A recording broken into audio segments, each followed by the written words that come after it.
Цас хялмаалсан хүйтэн өглөө. Аавда хөтлүүлэн гүйх шахам алхах бяцхан охин. Цагаан мөмлөгтэй нэхмэл малгайгаа хөмсгөө давуулан доошлуулж зүүн гараараа нусаа үе шудрана. Оролдоод дэвшлүүлээ хүйтэн байна. Химэн аавыгаа хэлэхэд малгайтайгаа хос оролтоо нүдээ хүртэл дэвшлүүлв. Ава, жаа удаа явж болохгүй юу? Миний хөл өвдөд ийн. Гэж бяцхан охин амсгаатан хэлэхэд аав нь хурлахгүй бол би тоцорхон цэцэрлэгээс оцорч хул чамааг ажаагийн дүлтэхээс өөр аргагүй болно. Гэвэл охин дахин үг хэлсэнгүй. Богинохон хоёр хөлөөрөө хэрэндээ л хурдлангүй. Охин ажаагийн дүлдэж байснаас гэртээ ганцаараа үлдхэн дээр гэж боддог байв. Уг нь өөрөөс нь 3 насаар ихч үеэл түүний дүү хоёртой тоглох сайхан байдагч. Юм л бол тоглоомоо харамлаад ээжтэй гүйн очдог. Тэр бүрт хүүгээ өмөрөн уцаарладаг ажаагийн харцанд хайрагдаж байдагт үнэн голоос дургуйцдаг байв. Ажаа уг нь аавынх нь ганц ихч. Оройтож хүүхэд гаргасандаа ч тэрсгэн 2 хүүхэдтэй хэр халдаадгүй юмсан ч бүр хайртай ганц дүүгийнхээ ээжгүй өсөх монтгор охиноос ч учиргүй өмөрдөг байв. Тиймээс ч охин гүйхээрээ алхаж байгаа нь энэ. Аава, та ажилдаа явахгүй болохгүй юу? Таныг явахгүй гэвэл би өстой сайн охин байж чадна штэ. Би танийгаа уурлуулах зүйл огтхон ч хийхгүй. Цэцэрлэгтээ явж багшийнхаа үгэнд орно. Ээжгүй хүүхэд гэж хэлсэн ч найзтайгаа муудахгүй эвтэй байна. Түхүү аваа.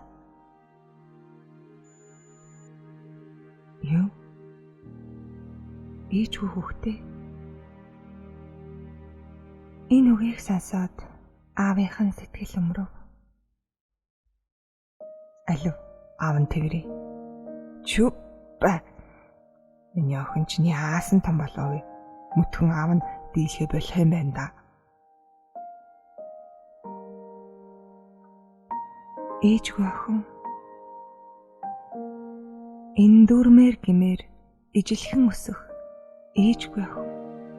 Ингрээд нь зүгдэж үсийг нь үнэрлэх ээжгүй охин.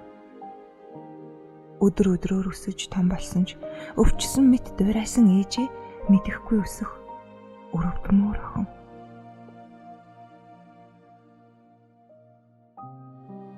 Ээжээ, та минь хаана?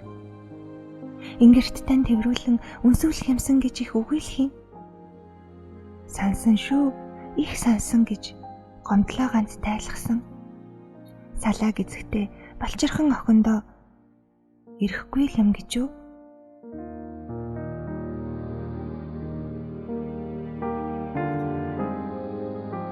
Цас хандран хаврын өр орлоо. Охин одоо салаа гизгтээ балчирхан биш. Шулуун хар гизгээ задгайлсан шунхан улаан 16-т болж. Эхийн инэрлийг мэдэхгүй ч эцгийн хайраар дутаагүй өсөж. Үнсээд тэрвэрх ээжгүйч өмөрч хаацайлах аавтай. Ээжийнхэн тухай ган хийдэггүй аав нь хойд эхийн нүүр үзүүлэхгүй гэхдээ дахин амьдрал зохиосонгүй. Гагц эцгийнх нь хуучин муу бор төрөвчнээс ээжийн зураг хөдөлтгүйсэн ч ээж ингэж эмэгтэй зураг. Энэ л ах ээж минь. Мэдхийг хичнээн хүсвч охин аавыгаа бодсондоо ээжийнхээ тухай огт асуудаггүйч инээх нь. Инээд нь хүртэл дэндүү ижилхэн гэдгийг гадралтгал байв. Нүд, хамар, жимбийсэн нэмгэн орол чихний хэлбэрч ээжийнхтэйгээ ижилхэн. Үсний ширхэг үнэр минь хүртэл ээжинхтэй ижилхэн байх. Төсөөлөлтөө охин ээжээ өөрийгөө гэж өөртөөгөө анайл адилхан гэж бодох дуртай. Ингэж итгэж байж л хаа нэгтэй таралдах ээжигээ танин шүү дээ. Аавтайгаа адилхан байх хэрэгтэй юмсан. Аав минь гомдвол яана. Бүхнээ зориулж хичээн өсгсөн охин нь өөртөө адилхан биш эд. Үйл хөдлөл өгүүлэх бодхомч тэс өөрт аав минь гомдвол яана вэ? Үгүй ядахта үрээ үнэртэйгээ үлдээгээд үг хэлэлгүй явчихсан эмэгтэйг өдөр бүр санахаар ижилхэн өсч ааваа зовоохгүй юмсан. Мартуулж чадахгүй ч сануулахгүй байхсан гэхдээ охин аавтайгаа адилхан болгосон гэж хүслээ.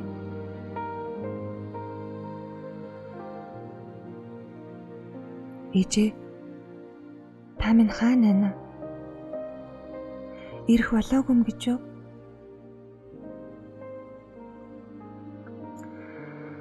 Анхны дурлалтайгаа учирчгаад аминчлан байж хэмнэх гэхэд олдохгүй юм. Ангир үрчин таныгаа санаад байна ээжээ.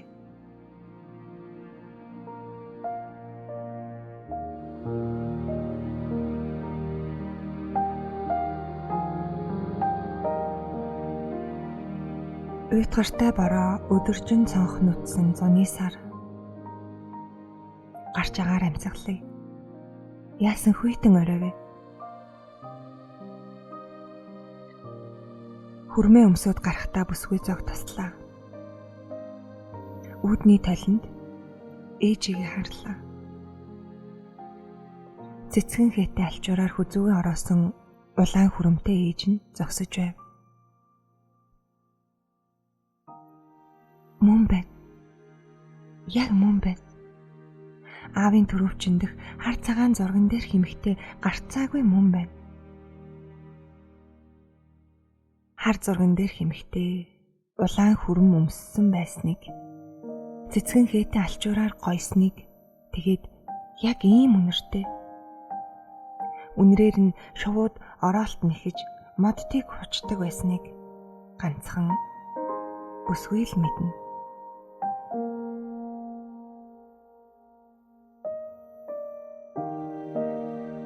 Ээжээ, та ямар их удаа би таныг яасан их хүлээсэн гэж? Бяцхан охин байхдаа харанхуй өрөөнд өвдгөө тэврээд уйлдаг байсан. Таныг санаад тэр шүү дээ. Дараа нь үүдний довжоон дээр сун хүлээдэг байсан. Яг маргааш л ирнэ. Энийгээд ороод ирнэ. Тэгэхэд нь би ээж ирлээ. Миний ээж ирлээ гэд ангийнхаа хүүхдүүдэд бүгдэнд нь дуулгахаар хар хурдаараа цэцэрлэг рүүгээ гүйн. Үгүй. Буцаад иртэл ээж байхгүй бол яана? Ерөөсөө байли. Зүгээр л ээжээ тэврэн хамаг чадлаараа тэврэн хаашаач явуулахгүй бай гэж бодно. Маргааш нь дахиад л хүлээнэ. Ирэхгүй байсан ч би танд гомдоогүй шүү. Ингээд л ирэхийг чинь мэддэг байсан учраас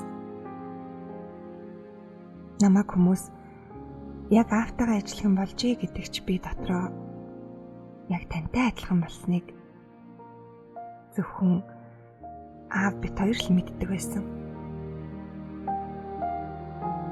Гэхдээ та яасан их утга?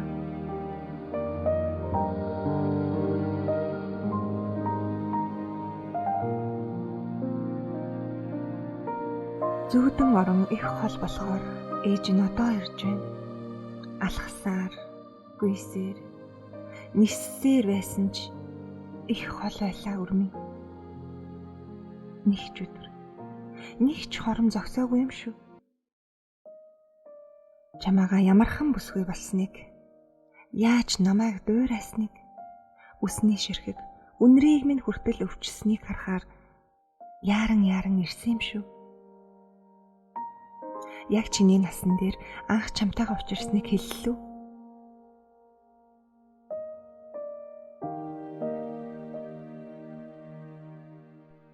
Харин одоо яг таны насан дээр би таньтайгаа учирч байна, ээжээ.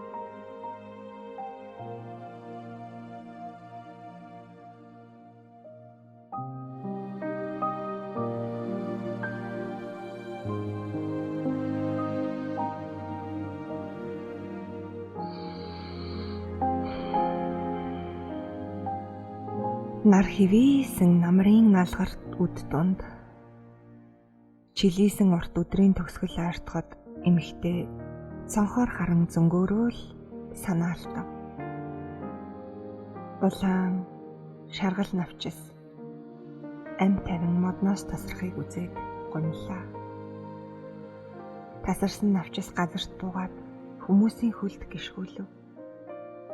Ээжээ хэмээн өөрийн ирэхгүй дууалтав.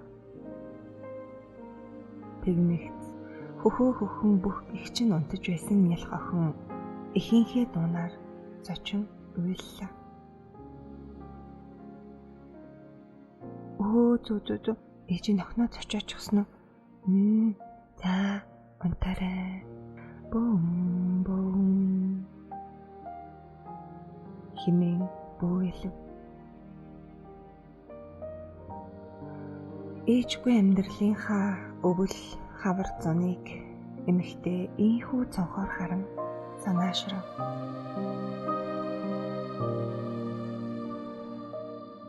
Түүний амьдралын налайсан намар